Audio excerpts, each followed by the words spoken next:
ติดตามข่าวที่นำเสนอไปแล้วได้ที่ www.thainews.prd.go.th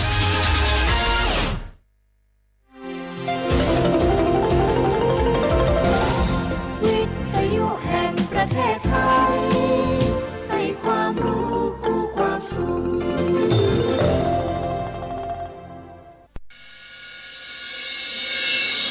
สถานีวิทยุกระจายเสียงแห่งประเทศไทยจังหวัดเชียงใหม่ AM 1476 กิโลเฮิรตซ์สถานีวิทยุภาคภาษาชาติพันธุ์แห่งเดียวในประเทศไทยที่มีความทันสมัยเชื่อถือได้สร้างอัตลักษณ์กลุ่มชาติพันธุ์สู่สากล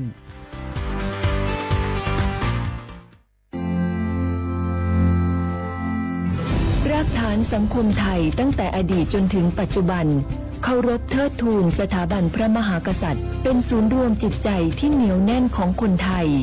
ในเวลาที่เกิดวิกฤตทางการเมืองพระบารมีของพระเจ้าอยู่หัวก็ทำให้เกิดความสงบและช่วงที่เกิดวิกฤตเศรษฐกิจปรัชญาเศรษฐกิจพอเพียงของพระเจ้าอยู่หัวรัชกาลที่ 9 พระราชทานให้กับคนไทยก็ทำให้ผู้ที่น้อมนำมาปฏิบัติมีภูมิคุ้มกันและไม่เกิดความเสียหาย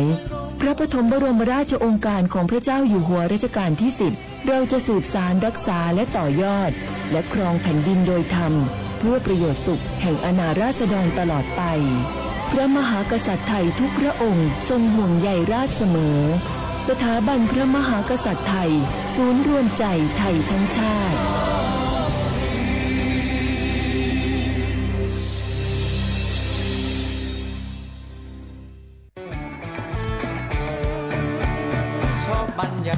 มาพี่ชนแม่วันนี้ปาร์ตี้กันให้สุดๆกันไปเลยจัดไปไหมเมาไหมครับหรอพ่อกลับบ้านได้แล้วเดี๋ยวพรุ่งนี้ก็ต้องไปส่งลูกไปโรงเรียนแต่เช้าอีกจะดื่มอะไรนักหนาเนี่ยนะตื่นไว้อยู่แล้วจะอะไรกันนักกันหนาขอสนุกกับเพื่อนหน่อยดิเหนื่อยมาทั้งวันแค่นี้นะพี่ไปร้านอื่นต่อไปก็ไปพี่ทำไมรถคันนี้มันขับช้าจังเลยอะแซงไปเลยพี่แซงไปไฟแดงก็พาไปเลยพี่ตรงเนี้ยมันไม่มีกล้องไม่โดนจับชัวร์เอาวะไปก็ไปเฮ้ยพี่ระวังรถบนท้องถนนการตัดสินใจพลาดเพียงครั้งเดียวอาจไปถึงความสูญเสียอย่าให้ความสนุกเพียงชั่วครู่กลายเป็นความเศร้าชั่วชีวิตด้วยความปรารถนาดีจากสำนักงานประชาสัมพันธ์ที่ 3 กรมประชาสัมพันธ์ฮัลโหลสวัสดีครับสวัสดีค่ะจากไหนครับคุณคือผู้โชคดีที่ได้รับเงินสด1 ล้านบาทแต่ต้องโอนค่าธรรมเนียมมาก่อน 5,000 บาทนะคะหลังจากนั้นทางเราจะทำการโอนเงินกลับไปให้ค่ะจริงเหรอครับงั้นเดี๋ยวผมโอนค่าธรรมเนียมไปให้นะครับขอเลขบัญชีด้วยครับได้ค่ะคุณโชคดีมากนะคะรีบโอนค่าธรรมเนียมมาก่อนได้เลยค่ะหยุดก่อนนายจะเชื่อจริงๆหรอนี่มันหลอกกันชัดเลยฮะจริงเหรอหลอกยังไงอะนั่นสิเธอลองคิดดูสิว่าเราจะได้รับเงินล้านจากอะไรล่ะในเมื่อไม่ได้ไปเสี่ยงโชคหรือลุ้นรางวัลอะไรเลยจำไว้ไม่มีใครให้เงินเราฟรีๆโดยที่เราไม่รู้ตัวหรอกนะแถมยังให้โอนค่าธรรมเนียมไปให้ก่อนอีกคุณคะเราไม่ได้โกงนะคะโอนมาก่อนเดี๋ยวพิสูจน์ได้ค่ะไม่เอาละผมไม่เชื่อไม่โอนไม่คุยด้วยละกลโกงมีทุกที่จำให้ขึ้นใจอย่าเชื่ออย่าคุยอย่าโลภอย่าโอนด้วยความปรารถนาดีจากสำนักงานประชาสัมพันธ์ที่ 3 กรมประชาสัมพันธ์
เสียความเวลาเขาว่างอ่ะอำซาหนีเมื่อวานนี้3 โมงเอารายการลิซึ่งคนรถสตุขับไปแล้วไงเอาลิซึ่งอุปการกงบรรยาธาเจียงใหม่งานสถานีวิทยุกระจายเสียงแห่งประเทศจังหวัดเชียงใหม่วัดโดจ้างอ่ะแน่ๆก็คือชมเมื่อวานนี้จีโมกอ่ะที่โมแล้วเป็นยังไงหนีเมื่อวานนี้3 โมงอ่ะที่เนี่ยก็คือหนีขวาด้วยอ่ะนาทีเนี่ยควานี้นายเนี่ยสที่เรียกว่าไง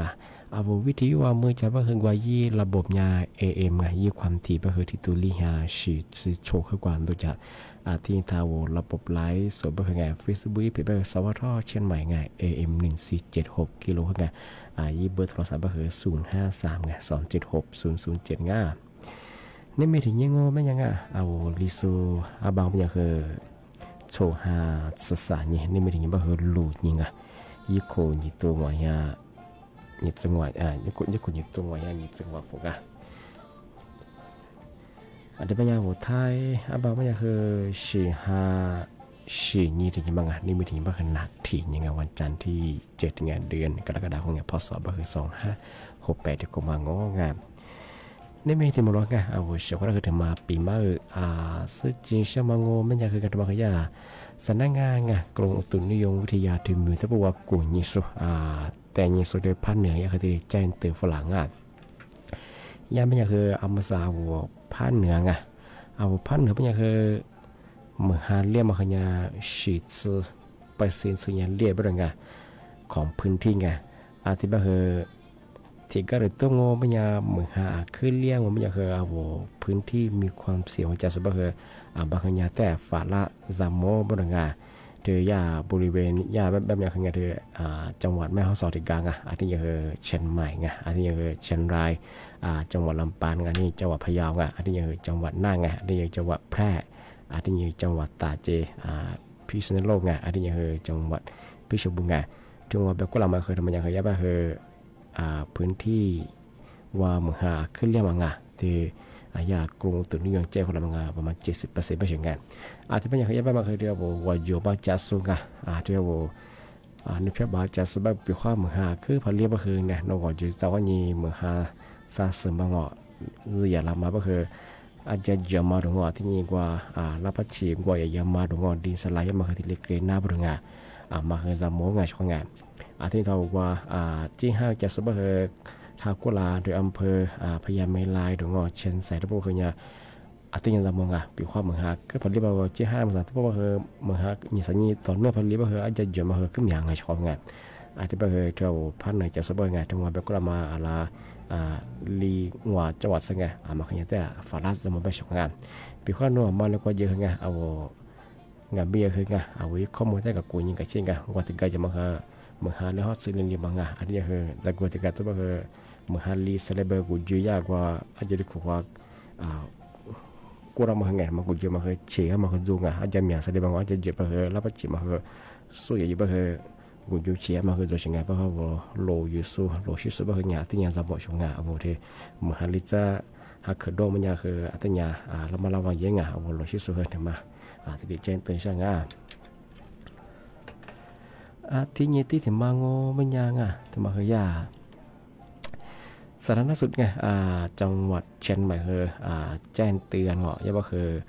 เฝ้าระวังไงโรคฝีดาษไงคือลิซุงพับแบบมาคือโรคฝีดาษวันเนาะมาคือจำเป็นนะจำเป็นนะมาคือที่จะโมแบบช่องงานที่สิ่งนี้ที่คงมาคือญี่ปุ่นอยู่ตรงไหนยาโซซึหิกไงสิ่งนี้ที่คงมาคือผู้ป่วยไงเธอย่าโรคฝีดาษวันนอเธอจำเป็นนะหนึ่งส่วนใหญ่คือ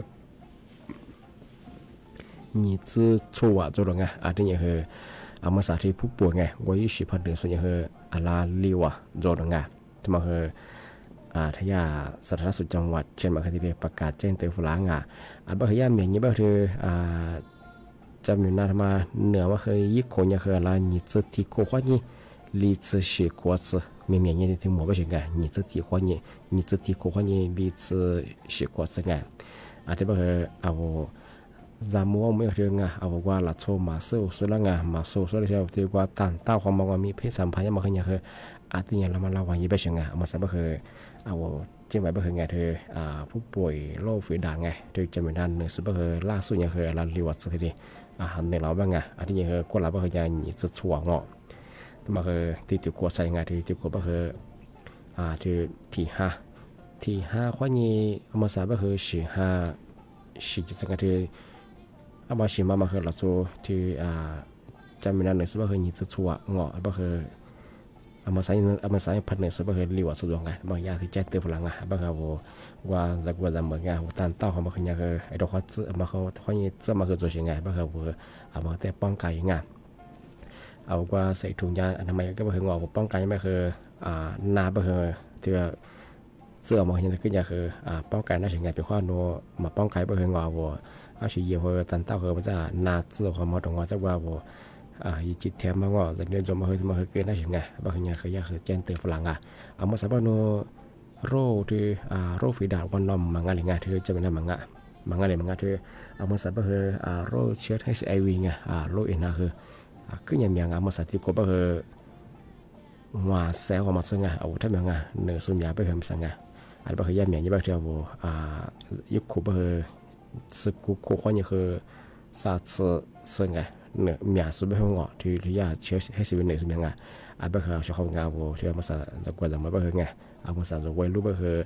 เอาตันเต้าคือยังเคยแต่กระโดดบ่คือมาป้องกันงอ ถึงมาตันตะแบบงมายินตันตั้งว่าเพื่อที่จากของว่าปาร์เดอร์เพื่อนามเพื่อเหนือเพื่อมีอะไรไงมาใหญ่คอมมูนิเจนเตอร์ฝรั่งเพื่ออามาขยันแต่เนี่ยลำมาลำวายยังไงชองเอา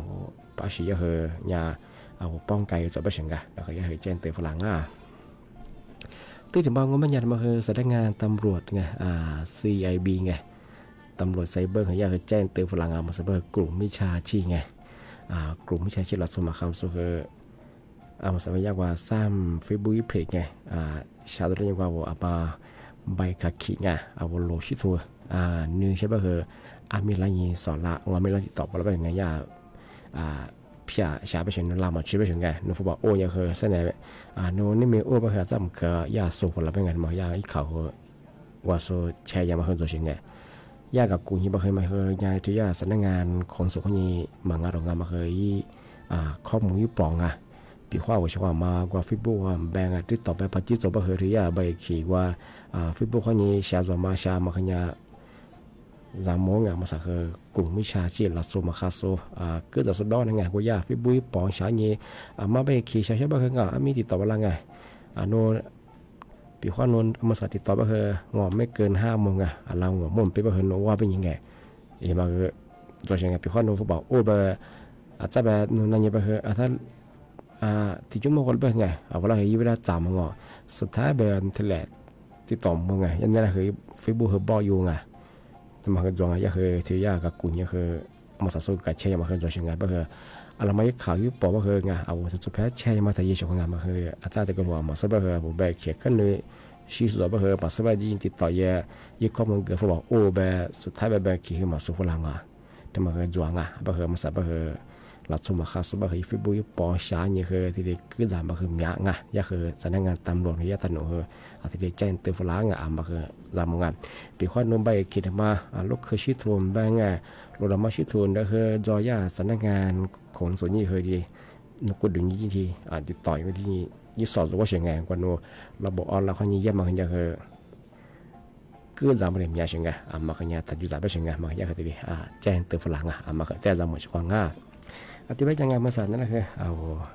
ลิซูมุกว่าตัวขวากันนะทำก่อนนักยังจะปกว่าตัวขวาจุดขวางเอาไปเชื่อเขาถ้าพลาสุดแล้วคือเขาขวางงง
kushon 呢，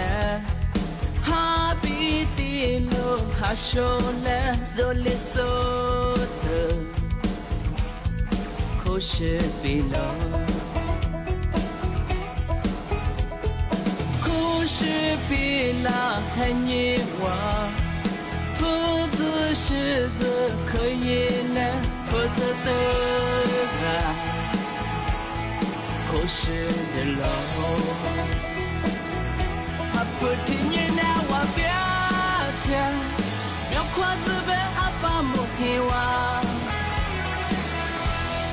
那片那米妈做那，我在学着点么样，对吗？做你平我，哈不你比拉达。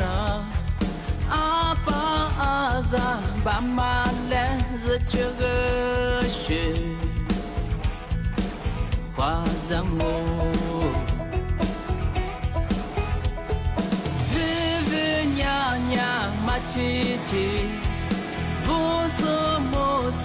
阿下来走这个的是点我，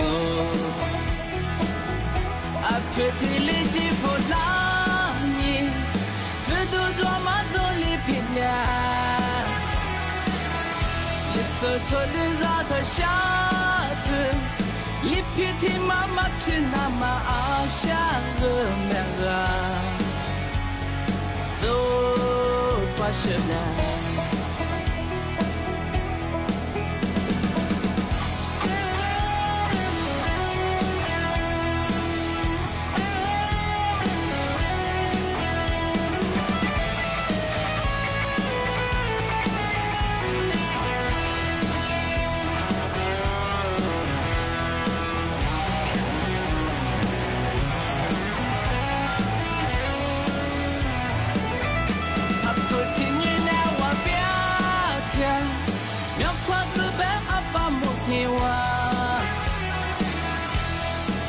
偏那米妈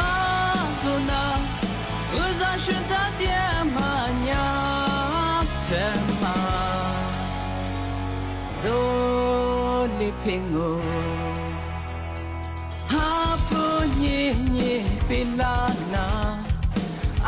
爸阿扎爸妈来自这个是花上我。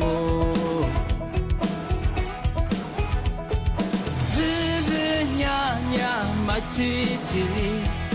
不说莫说，阿下来走这个的，是点我，阿非提里吉弗拉伊，这都做马走里平凉，你说错了咋他下头。一皮提妈妈皮那么阿下个那个，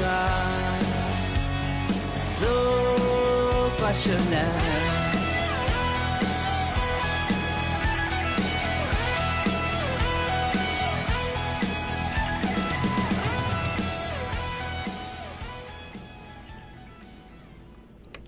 我是花花是拉木瓜เกือบฟลาสุดาคือบ่มงะที่ยังช่วยว่าทำมาแต่ปีมาสุดจริงใช่ไงทำมา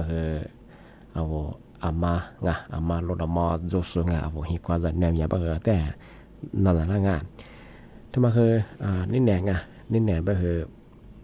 ตัวช่วยแม่ชิแม่เธอชื่อห้างวยี่ที่มันยี่คนอยู่ตรงวันชดเชยเหตุการณ์เนี่ยกูโมลิสนั่นเองไงถ้ายามูลนิธิไงจะบอกว่าส่วนหน่วยกู้ภัยไงยาแต่มาแจ้งเตือนยี่ละมาเคยเนี่ยคือว่าจะหน่วยยิ่งโคอะไรที่โคที่โคยี่บอกมาตัวยังไงอาจจะแบบว่ายาป่ามาคือโลใจอะไรไงอาจจะว่ายาป่ามาซื้อเฉยตัวยี่ลิมางว่ายี่ลิมางยี่แกงกับร้านยี่กับร้านจำมังไงแบบยี่โลเดบโลถอยเฉยอันนี้แบบยี่คือมาซื้อเฉยว่ายี่ลิมากว่ายี่แกงกับร้านจำมังไงแบบคือโลถอยแบบว่ายี่ลิมาแล้วว่ายี่ลิมาแล้วยูดัว ว่าลงมาที่นี่เฉยๆช่วงไงกันยังแบบที่แหละเชื่อเขาดูงานอาจจะคือซื้อเลยแบบงอมาคือยังมาซ้ำอ๋อไงยาบ่ามาก็คือว่าจากนั้นที่เธอชิฟุตยังกว่าอยากทำมาด้วยไม่ลาแบบนั้นน่ะคือที่แหละเชื่อเขาดูงานยิ่งกว่าคือที่โค้ยนี่บางงอมาสัตว์ยังไงทำมาคือจะจังหวัดสุราษฎร์ธานีว่าไงมาอำเภอพระแสนบ้างไงอันนี้บางไม่อยากให้งานวัวมาไงเอาวัวที่ปั้นได้มาจะสวบวัวที่จะจะเนี่ยมีบางงานวัวโลชื่อดูยาโลด้วยยังไงโลถอยยังคืออัตยาตุยินตัวว่าไงพามังก็มาคือวัวจะเนี่ยยังคือชื่อมาซึ่งไงโลละคือกัดตากันเนี่ยมาคือวัวโลถอยมาคือมาซึ่งมาคือจะเนี่ยคือที่เลี้ยงได้มาคือไงมาคือเนี่ยอันตรายยังไงเชื่อซึ่งเป็นมาคือไงอามาที่เด็กกิเลสไม่ใช่อาจจะเป็นไงเอาโลดมาจูซูไงเอาที่เนี่ยวัวเนี่ยจะเนี่ยมีอะไรคือโลเชื่อคือเนี่ยโหลดถอยมันก็ใช่ว่าโหลดจะดูยังไงอาจจะที่ยึดตีนสุดจัวไปใช่ไงพอมันจะไปทำชีพกิเลสของมันก็เนี่ย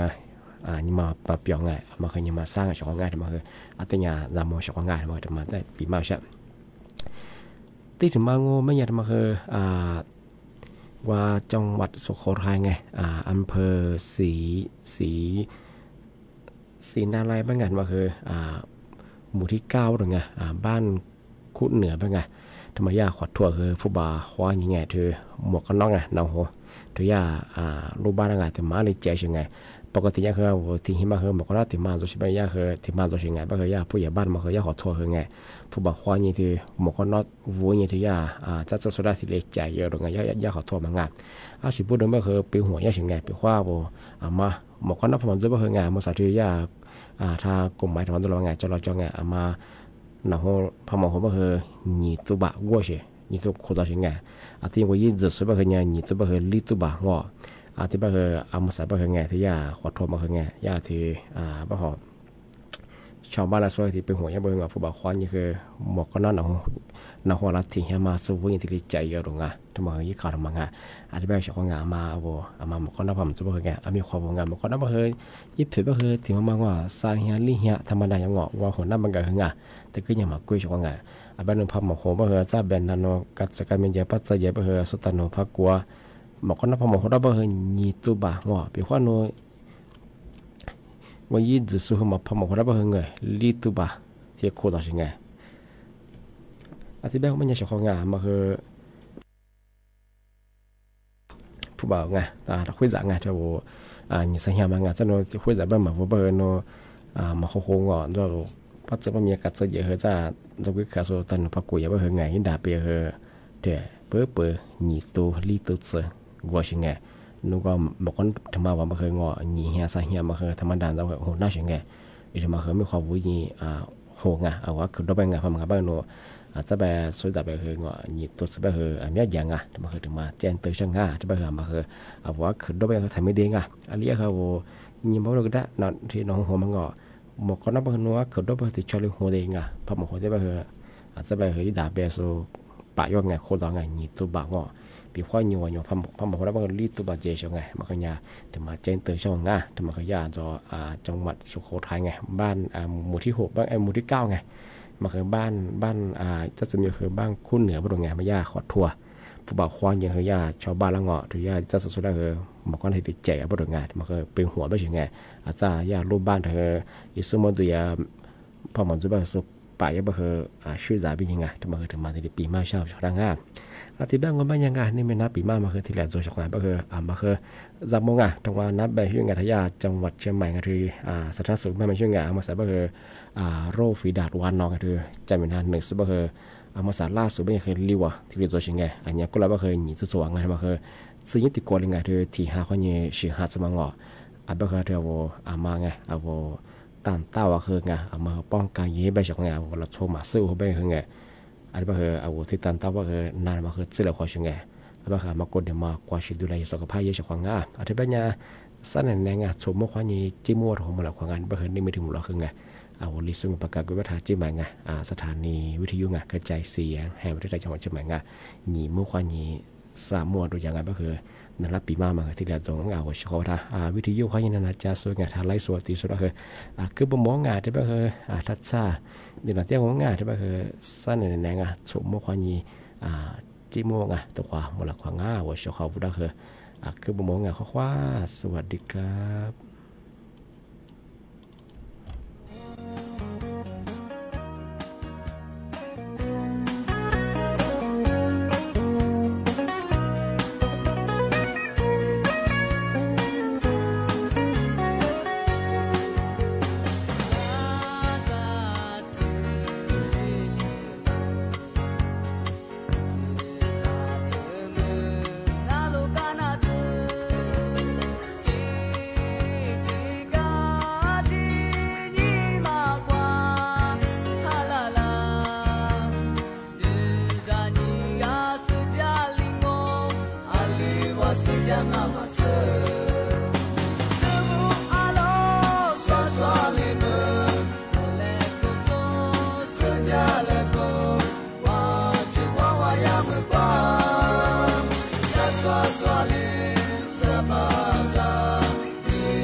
小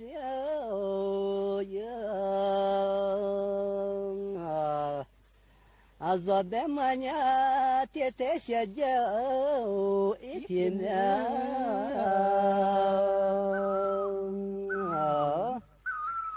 还没来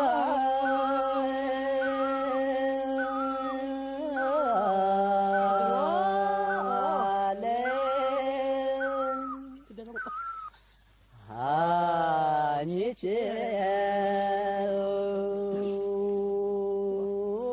天面我老了呀是子你是天妈那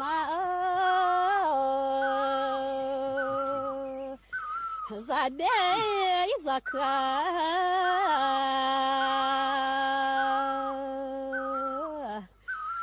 错的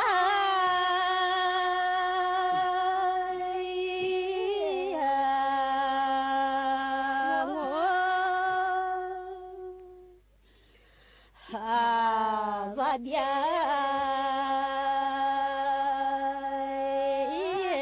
咋对的我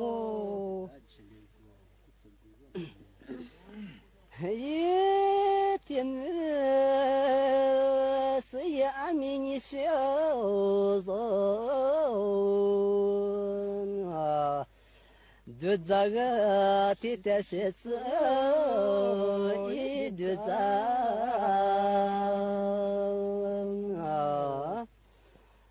是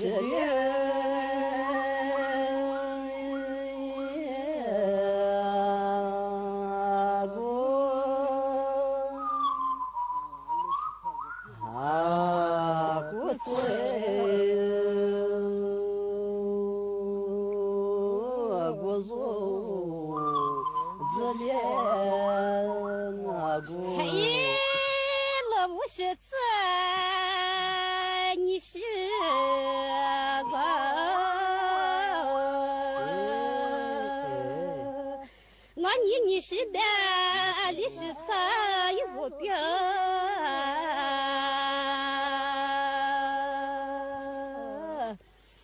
马错。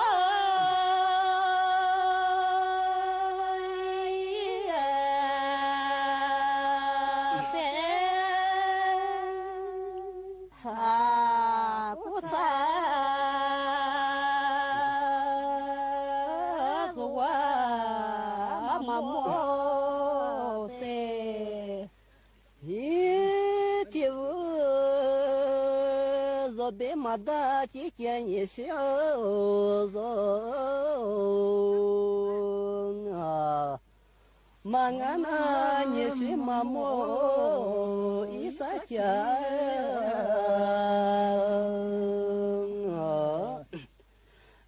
他莫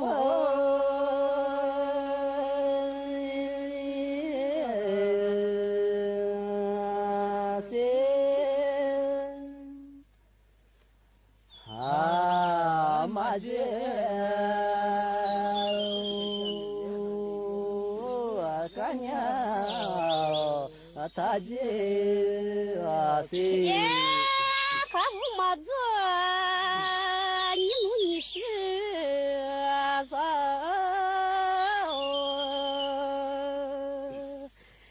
你的下家也没面。